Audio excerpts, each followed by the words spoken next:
Olá, você acompanha agora o canal Viletim, com entrevistas exclusivas produzidas em parceria com a TV Metropolitana. Eu sou o Romualdo da Cruz Filho, do site viletim.com.br. Estamos, nesta edição, abrindo uma temporada de entrevistas com os pré-candidatos a prefeito de Piracicaba. E recebemos hoje o vereador Paulo Campos, do Podemos. Tudo bem com o senhor? Tudo bem, Romualdo. Obrigado pelo convite, pela oportunidade, também o Danilo, e parabenizá-lo, sobretudo, pela parceria Viletim TV Metropolitana. Muito obrigado pelo convite e pela oportunidade. Estou à disposição. Paulo, você é um homem do povo, digamos assim, pelo menos desde que eu o conheci, você sempre se apresentou dessa forma. Você acha que, como um homem do povo, você estaria preparado, ou você está preparado para ser candidato a prefeito de Piracicaba? Pois bem, sobretudo eu costumo dizer, Romualdo, que eu estou no terceiro mandato de vereador e, por sinal, o último mandato. Não disputo mais as eleições municipais. Tanto é verdade, as municipais que eu digo no âmbito legislativo. Tanto é verdade que, por algumas vezes, eu usei a tribuna da Câmara e disse de uma forma muito categórica que não sou mais candidato ao Legislativo Municipal. Então, quando nós concorremos às eleições de 2022 e saímos daquela eleição com quase 30 mil votos, e desse universo de quase 30 mil votos, 22 mil votos foi na cidade de Piracicaba, nós entendemos que naquele momento nós estaríamos já na condição de iniciar o nosso programa de governo com relação ao Executivo. Aí muita gente fala, tá, Paulo, mas qual a sua experiência no Executivo? Pois bem, eu tive a satisfação de 2009 a 2012 trabalhar na Prefeitura de Rio das Pedras juntamente com o Marcos Buzetto, atual prefeito lá, que está hoje no terceiro mandato, um grande amigo a quem nutro profundo respeito, carinho e admiração, e me ajudou muito e me ensinou muito, sobretudo com relação ao Executivo. De modo que nós tivemos essa convivência com o Marcos Buzetto, que eu posso dizer que também, acumulado aqui com a experiência que nós conseguimos conquistar no Legislativo, eu vou dizer que nós temos condições, sim, de governar a cidade com muito zelo, com muita responsabilidade e, sobretudo, com muito trabalho e também com austeridade, que acho que é o mais importante. Além de tudo, né, como você apontou, o exercício lá em Rio das Pedras talvez tenha dado essa experiência para o Executivo. No entanto, Piracicaba, eu não consigo fazer um cálculo agora, mas deve ter muitas Rio das Pedras juntas. Ou seja, é uma cidade muito complexa. E, nesse sentido, é preciso sempre ter uma visão dessa complexidade. Normalmente, essa não é uma atividade para um homem só, mas sim para uma equipe. E, nesse sentido, é interessante saber como que você pensa, como você tem ou encara essa dimensão de construir uma equipe adequada para essa função. Bom, encara porque, quando o senhor fala encara, dá-se a conotação que nós não temos uma equipe montada ainda, viu, Romualdo? Muito pelo contrário. Nós já temos o nosso secretário municipal de saúde definido, por sinal, que já está nos ajudando há mais de um ano na confecção do nosso programa de governo. Não obstante a questão da saúde, também nós já temos o nosso nome já definido com relação à educação, com relação à habitação também, com relação ao social, enfim, está muito bem delineado, graças a Deus, nosso time, um time consolidado de pessoas do bem, pessoas imbuídas do bom propósito de fazer a boa política e desenvolver, de fato, um trabalho a contento. E vou dizer que antes de vir para cá, nós tivemos reunido com o Dr. João Almeida, que, por sinal, foi vice-candidato a prefeito no passado e, enfim, disputou a eleição também do Executivo, não logrou êxito naquele momento e nós fechamos agora que, se formos eleitos, ele será o nosso procurador-geral do município. E você vai falar esses nomes ainda durante a campanha? Nós vamos saber hoje como que funciona isso? Olha, qual é a sua estratégia, digamos eu assim? peço por hora, Romualdo, com todo respeito ao senhor, ao Danilo, Claro, e também claro. aos nossos... Poxa vida. Os nossos espectadores. Espectadores, exato. Fugiu a palavra aqui, querido. Gosto de dizer que, nesse momento, eu devo falar de alguns e outros não, porque estão pedindo ainda uma certa reserva com relação a isso, mas não teria problema em dizer quem são efetivamente os nossos secretários aí municipais de saúde, uma vez eleito prefeito. Mas você já tem o nome do vice. O vice, pode sim. falar. Oswaldo Schiavolin. Isso está fechado com o Tozão? Está fechado, está consolidado. Tá. E o Tozão, ele agrega em que sentido na sua campanha? Pois bem, ele foi vereador comigo no único mandato, de 2017 a 2020, sempre tivemos uma boa relação de amizade. E o Tozão é um homem extremamente vocacionado, um homem que tem uma vivência, sobretudo com relação às regiões rurais da cidade, não obstante isso também com as regiões periféricas. Ele, no seu mandato, eu costumo dizer que foi um vereador que andou muito a cidade, conhece realmente a cidade e é um homem que é ficha limpa. Acho que o mais importante é ressaltar isso, querido, porque eu acho que não tem espaço mais na política, penso eu, posso estar equivocado, com aquela fala que o Maluf dizia no passado: eu roubo, mas faço. Isso não tem espaço mais. Então, ou você tem uma vida pregressa, o seu histórico imaculado, que eu costumo dizer o seguinte: não respondo a nenhum processo, nem sequer para ser absolvido. De modo que, quando nós convidamos o Tozão, graças a Deus que ele aceitou o convite, o desafio, e tem nos ajudado bastante, sobretudo com relação à sua religião. Ele é católico e eu sou protestante, de modo que houve um casamento muito bom, porque nós conseguimos unir essas duas crenças, que eu acho que é muito importante, de fato, que nós avançássemos com essa questão, porque pensávamos, o vice vai ser um evangélico, mas chapa pura, 2 evangélicos, não. E pensamos o seguinte: poxa vida, vamos tentar escolher um católico que possa, de fato, figurar conosco como vice. E quando nós fizemos o convite, ele aceitou. E é importante dizer também, Romualdo, que, não obstante, e, lógico, uma vez eleito prefeito, nós ganharmos as eleições, ele será o vice-prefeito, mas não figurativo, porque o nosso desejo é que ele seja, de fato, também nomeado como secretário do SEMA, porque ele guarda uma boa relação com essa pasta e defendeu com muita veemência, quando esteve na Câmara também, essa pasta. Eu acho que é um preparado para ocupar esse cargo, no sentido de fazer com que a cidade possa avançar, sobretudo a área rural hoje, que é um desastre, infelizmente, e não é só essa gestão, viu, Romualdo? Eu costumo dizer que eu não faço gestão olhando o retrovisor, contudo, outras gestões também deixaram a desejar. Eu não cito o nome aqui por questão de ética, não vou para esse embate de citar nome de A, B, mas eu acho que o problema não é só dessa administração. É um problema que já é recorrente de muito tempo. Nós temos hoje quase 3.000 quilômetros de área rural que estão hoje totalmente danificadas, não há uma manutenção periódica e, consequentemente, com isso está já pronto o nosso programa de governo, como fazer isso aí. Se tiver que bater a porta do governo federal, do governo do estado, para buscarmos recurso, para que nós possamos avançar de fato com esses projetos, com absoluta certeza nós o faremos e nós não temos nenhum problema com ideologia partidária. É importante que a cidade cresça, se desenvolva e que nós consigamos de fato fazer com que a cidade... Desculpa, querido. Paulo Campos, então eu posso dizer categoricamente que não se trata de um balão de ensaio. É um nome que está colocado como pré-candidato, no entanto, vai seguir até o final com o objetivo mesmo de tentar ganhar as eleições.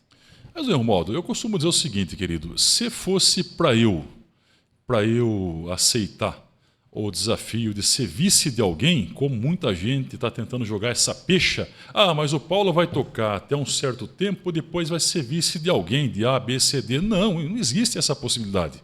Tanto é que, por vezes, eu fui convidado por vários pré-candidatos a prefeito, a quem devo até dizer aqui que agradeço muito o convite e a confiança depositada, mas essa possibilidade não existe. Nós temos uma conversa muito bem ajustada com a nossa deputada federal, Renata Abreu, e nossa presidente nacional do Podemos, que disse: Paulo, nós temos um desafio na cidade, o partido Podemos sempre ficou refém de outros partidos na cidade, de modo que, nesse momento, nós assumimos o protagonismo.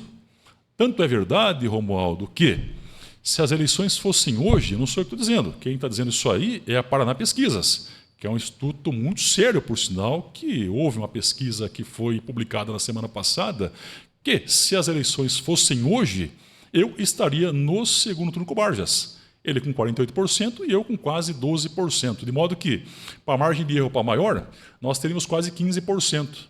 Então, e o nosso índice de rejeição é muito baixo, graças a Deus. Então, está consolidado, de fato, a nossa pré-candidatura e vamos avançar com esse projeto até o final, se Deus quiser. Você saiu também em terceiro lugar nesta pesquisa do Vox Populi, divulgada na cidade hoje. Acho que com 8 alguma coisa dos votos, eu tenho ela aqui essa eu não tive acesso, Romualdo. Mas você está em terceiro lugar, em segundo estaria já o Hélio Zanata. Tá. Agora, claro que pesquisa, como dizem os analistas, neste momento, né, com tanta distância ainda, né, 6 meses das eleições, então nós temos como uma nuvem, um retrato momentâneo que pode mudar ou não, né? Sim, eu sinceramente não tive acesso a essa pesquisa da Vox Populi, contudo entendo também que é um instituto muito sério. Eu acho que se houve algum avanço por parte do Elinho, é louvável, eu reconheço que de fato ele também teve um governo que fez encharqueada, que fez também na cidade de São Pedro, contudo, eu acho que, no meu ponto de vista, a pesquisa que nós tivemos acesso, essa eu não tive acesso, querido, não posso dizer por ela, tá? Eu não tive acesso. Eu posso dizer aqui, Vox Brasil, que deve ser uma fusão com alguma outra agência. O Zanata aparece com 10,7, PSD. Depois, em terceiro lugar, aparece o Paulo Campos, do Podemos, com 8,8. Na sequência, vem a professora Bebel com 3,8, Luciano Almeida com 2,8. E você tem também o nosso amigo Alex Madureira. O Alex Madureira, ele aparece com alguma coisa, eu não tenho o número aqui exato, mas ele está em terceiro lugar, Alex Madureira, se eu não me engano. O Paulo Campos, 18, Alex Madureira, 14,7. Bom, enfim, você está um pouco confuso, Romualdo, não consegui entender, querido. Você falou 8%, agora 14%, 18%? Então, como que é? Desculpa, não, é o seguinte, eu vou repetir então a pesquisa. O Hélio Zanata aparece com 10,7%. Tá. Você aparece em terceiro lugar com 8,8% nessa pesquisa. E em segundo? Nessa pesquisa. O Elinho Zanata? O Elinho Zanata com 10,7%. E o Barjas? O Barjas em primeiro com 49,7%. Tá, e em quarto? Em quarto, aí que está onde eu devo ter perdido uma informação. É para aparecer o Alex e Madureira. Com quanto por cento? Tá? Aí, o que eu tenho aqui? Uma outra amostra. Ele deve estar com 9, alguma coisa, próximo de 9. Mas então eu não estou em terceiro. Então, assim, você está em quarto também nessa pesquisa. Não é isso? Eu acho que é isso mesmo. Você aparece em quarto, Barjas em primeiro, em segundo, Elinho Zanata, em terceiro, Alex Madureira. Não, em terceiro você, meu Alex Madureira, aparece em quarto, é isso. E depois, no caso da outra pesquisa, em que o Barjas sai da cena, você sobe bem. Aí aparece assim, sem o Barjas. O Zanata vai para 20,7%, o Paulo Campos para 18,5%, por isso que eu falei do 18,5%. E sem o Barjas Negri na disputa seria o segundo cenário. Tá. E o Alex Madureira com 14,7%. Certo. Tá? Então você está na frente do Alex Madureira, segundo essa pesquisa que saiu hoje do Vox Brasil. Tá. E o senhor sabe dizer, imagina, o senhor sabe dizer qual a fonte? Quem encomendou essa pesquisa? É a Record, não é isso? SBT. Tá? Então, a SBT é a fonte, quem comprou a pesquisa. Perfeito. Tá? Então, ou seja, tirando um pouco essa bagunça que eu fiz, você aparece muito bem posicionado, independente de qualquer nuance. A sua posição é boa e aí a gente sempre acha que o que deixou você em boas condições é o seu trabalho nas comunidades de bairro. E não sei como que você vê se o seu nome está bem também, junto à classe média, junto ao setor empresarial, isso eu não sei. Você deve ter um pouco mais de noção de como isso está rolando. Naturalmente, querido, quando nós começamos o mandato em 2013 a 16, à época o prefeito Gabriel Ferrato e hoje vice-prefeito, que não aparece, mas é o atual vice-prefeito. Naquele mandato, eu vou dizer que nós tínhamos um trabalho tão somente nas regiões periféricas. De modo que no segundo mandato, quando nós iniciamos de 2017 a 2020, tomou-se uma dimensão muito maior em todos os aspectos. Tanto é que avançou bastante, graças a Deus. Hoje nós somos demandados com pessoas na Piracicaba, com falta d'água, Jardim Elite. Estive na sexta-feira passada com o Balu Guidotti, na região do Monte Alegre, que fez também algumas reivindicações, reclamações. E lógico que com tudo isso nós estamos ouvindo a população para colocarmos também essas informações no nosso plano de governo. Que à medida que você consegue ouvir a população, você consegue, de fato, trazer boas ideias, sugestões, informações que possa agregar de uma forma efetiva no plano de governo e aí, naturalmente, você consegue avançar. Então, eu vou dizer que hoje, Romualdo, nós não temos um trabalho tão somente nas regiões periféricas, em que pese que nós iniciamos nosso trabalho lá no Novo Horizonte. Novo Horizonte, Cobaiate Líbano, Santa Fé 1, 2, 3, Jardim Vitória, Santa Ana e por aí vai. E aí, lógico que à medida que você disputa uma eleição para deputado estadual, que nós fizemos participando em 2018, e eu fiquei uma votação até muito expressiva aqui na cidade, por sinal, com quase 15 mil votos, por ser a primeira eleição que disputa a nível estadual, nós avançamos bastante. Então, hoje, nós recebemos demanda da cidade toda. E não é só via telefone, também no gabinete. Nós estamos hoje participando de inúmeras reuniões em regiões um pouco mais privilegiadas, vamos assim dizer, e graças a Deus que as pessoas têm aderido ao nosso programa de governo. Por quê? De fato, nós estamos com o nosso programa de governo pronto. Falta alguns ajustes? Obviamente que sim. À medida que você consegue conversar com um Balu Guidotti da vida, você consegue trazer ricas informações que vai, de certa forma, contribuir muito para o seu programa de governo e fazer com que você consiga avançar com essas questões relacionadas à saúde, educação social, infraestrutura, habitação. E eu gosto de dizer o seguinte, querido, que nós tivemos um debate recentemente aqui na Câmara acerca das regiões hoje, eu não sei se fujo aqui da sua pergunta, mas só fazer uma ressalva, acerca hoje das regiões que estão sendo ocupadas. E aí, lógico, que existe um marco legal que foi lá estabelecido em 2017 pelo ex-presidente Michel Temer, que editou lá que, a partir daquela data, não se tinha mais a possibilidade de se fazer a regularização fundiária. De modo que hoje, os loteamentos que existem hoje irregulares, antes de 2017, Romualdo, ele está apto a se fazer a regularização fundiária, que é uma lei federal que regulamenta isso. Dito isso, eu concluo que, após 2017, eu até faço aqui uma menção à população para não serem enganados, e aquele que faz um loteamento hoje clandestino não compre, porque você terá sérias dificuldades de se colocar água, luz, pavimentação, esgoto. Então, isso é muito sério. E à medida que você não leva a informação à população, naturalmente a população acaba caindo em erro. Isso é muito sério, tá, querido? O Ministério Público mesmo, ele chama isso de desfazimento, né? Eles vão desfazer esses loteamentos que foram construídos irregularmente fora do marco legal. Sim, mas é importante ressaltar, em que pese que houve a manifestação do Ministério Público, que eu respeito a manifestação do Ministério Público, contudo, Romualdo, Danilo, eu digo que, infelizmente, Romualdo, nas últimas gestões, querido, eu vou dizer aqui, só fazendo menção às últimas gestões, que nós nunca tivemos, ou há muito tempo atrás, se fez lá, vou dizer, a título de exemplo aqui, o Santa Fé 1, 2, 3, e o Santa Ana também, que é um bairro muito próximo. O senhor conhece aquela região lá, uma região que cresceu bastante ao entorno do Novo Horizonte e adjacências. Aquele bairro foi o último bairro planejado, de fato, na cidade. De lá para cá, infelizmente, não se houve um avanço num plano habitacional consolidado na cidade. Não houve. Dizer que o Ferrato fez? Não fez. Dizer que o Barjas fez? Também não fez. E o Luciano também não fez.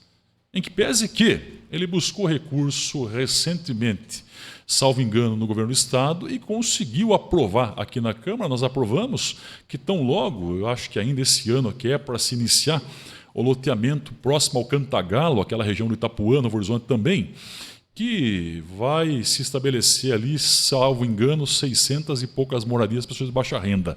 E lógico que também a região do SECAP, que também foi objeto de discussão à época, e fizemos uma audiência pública na Câmara que avançou bastante, que aquela região, hoje, eles sofrem muito com relação à constante falta d'água, a escola não tem suficiente para atender a demanda também, e não obstante isso, a saúde também não se tem postos de saúde, unidade de saúde da família, que possa atender efetivamente mais pessoas naquela região. E temos outros vazios urbanos na cidade que podem ser objeto de utilização pelo poder público para se fazer moradia para as pessoas de baixa renda.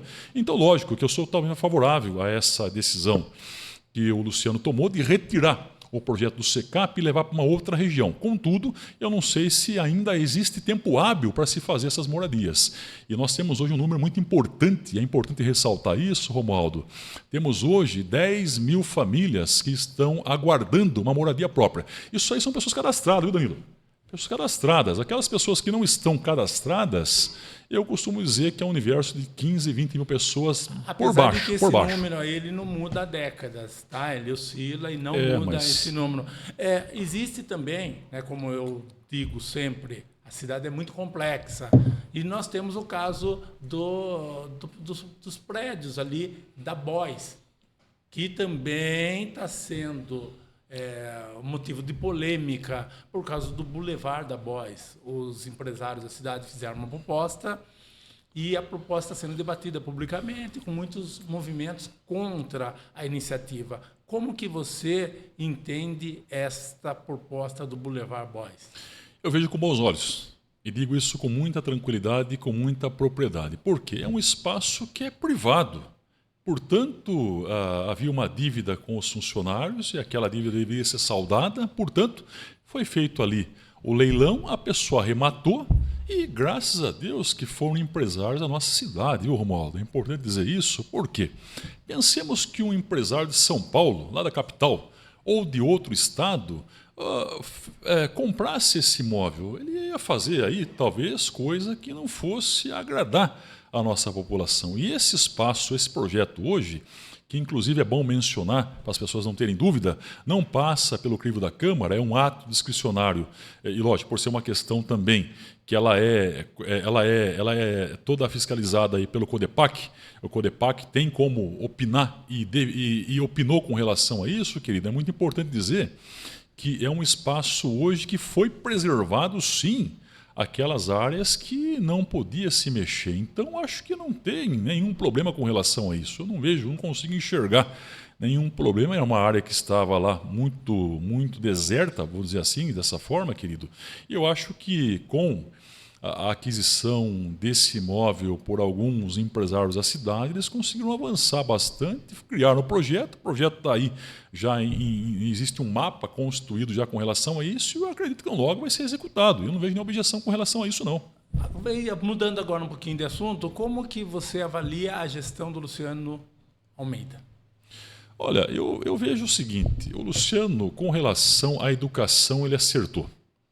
Nós temos hoje, Romualdo, 37 mil crianças, vamos lá, 37 mil crianças que estão regularmente matriculadas na rede municipal de ensino, que estão devidamente uniformizadas. Então, com relação a isso, ele acertou. Esse item ele acertou. Eu acho que se tem um item no governo Luciano Almeida que fará com que ele seja lembrado aí, será a educação. E não obstante isso, também ele equipou as salas de aula, houve reformas nas escolas. Então, acho que houve, sim, no tocante à educação, houve um avanço significativo. Agora, lógico que eu também faço aqui menção, e até usei a tribuna da Câmara na segunda-feira passada, agora, e fiz uma comparação, porque o Barjas, eu tenho respeito por ele, mas eu acho que ele se equivoca com relação a algumas falas. Quando ele faz menção que hoje há uma deficiência de médicos na rede pública municipal, de fato há mesmo, tá? E vou dizer que hoje existe uma deficiência de pediatras. E aí tá, na gestão 17 e 20, quem foi prefeito? Barjas Negre.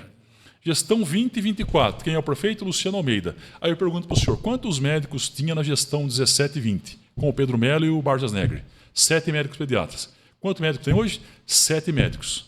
E aí vou dizer, O culpado disso aí, desculpa da minha sinceridade aqui, devo ser muito sincero, foi o Barjas. Porque ele congelou o salário dele em R$ 15.500, de modo que o parâmetro para se estabelecer o salário do servidor público municipal, no âmbito municipal e no âmbito estadual, o governo do Estado, e no federal, o presidente da República. Então, nenhum profissional que é concursado ele pode ganhar mais do que o prefeito no município, o governo do Estado e na federação, que é o presidente da República. Então, o Luciano Almeida está fazendo uma boa gestão. Eu não vou dizer que está fazendo uma boa gestão, eu não digo isso. O que eu digo é que ele acertou em alguns pontos.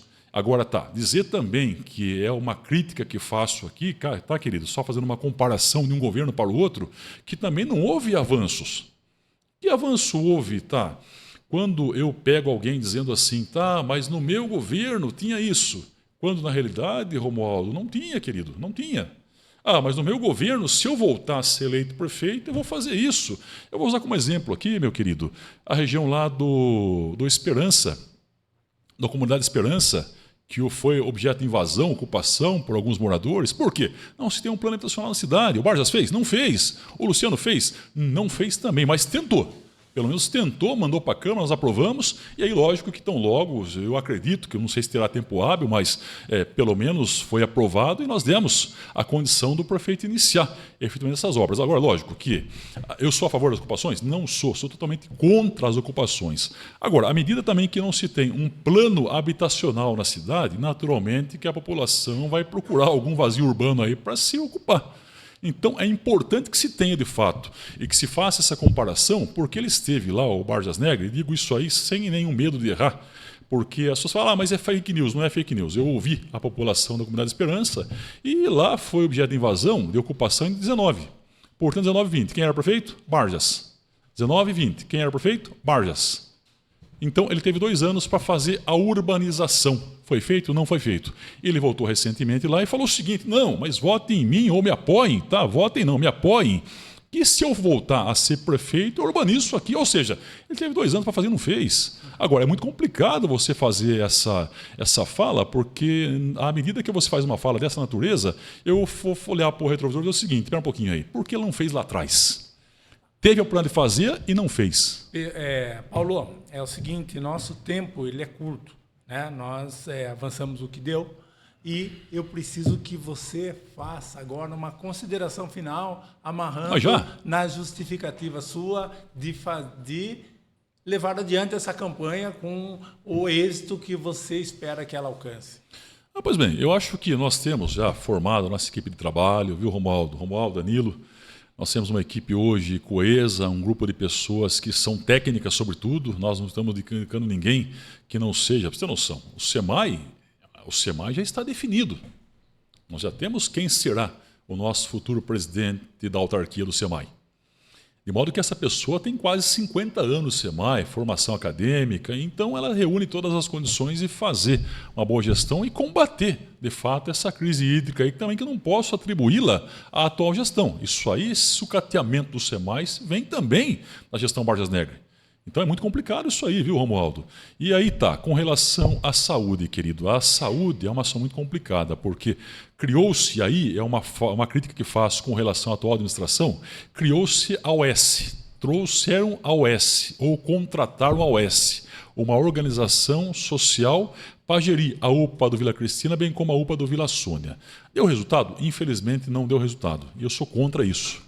Eu sou totalmente contra esse contrato que foi feito com essa OS, e uma vez eleito prefeito, eu assumi um compromisso com os servidores públicos municipais dotados da saúde de estudar a possibilidade de rescindir esse contrato, em que pese que é um contrato aí de 5 anos, mas eu acho que já há elemento suficiente para se fazer a rescisão, tendo em vista a criança que foi vitimada na UPA do Vila Cristina, uma picada de escorpião, e não se sabia onde estava o soro escorpiônico. E aí está sendo objeto de discussão por nós na Câmara hoje uma CPI, uma comissão parlamentar de inquérito para investigar isso, para se punir efetivamente os culpados. Agora, lógico, eu acho que só isso aí, reunido, aliados com outras situações, já é o suficiente para rescindir o contrato. Eu vejo que nós devemos valorizar Os nossos servidores públicos municipais são pessoas vocacionadas, radicadas na cidade, comprometidas e, sobretudo, são concursados. Então, eu devo valorizá-los e devo reconhecer que eles desenvolvem um trabalho maravilhoso em todos os aspectos.